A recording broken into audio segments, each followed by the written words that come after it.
नमस्कार मित्रांनो. आमच्या घराच्या शोच्या एका रोपट्याच्या पानाला ही जी उडून गेली चिमणी, आता तिनं एक सुंदर छानसं घरटं बांधलेलं होतं, विणलेलं होतं आणि त्याच्यामध्ये नंतर 3 अंडी दिलेली होती.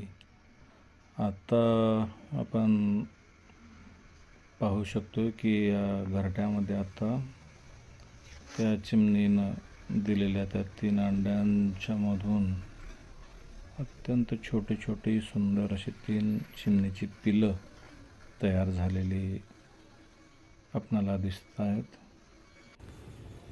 ही जी चिमणीची पिलं आहेत ती म्हणजे माणसाचा लगदाच आहे सुरुवातीला तर, कारण त्यांच्या अंगावर केस वगैरे आणखीन नाही राहिले. आत्ताच 1 दिवसाची ही पिलं आहेत. 1 किंवा 2 दिवस झाले असतील कदाचित. किती छोटे छोटे गोंडस गोड पिलं आहेत. काहीच दिवसात ही त्यांच्या आईसोबत उडायला शिकतील. आई त्यांना आणून भरवेल. निसर्गाची किमया.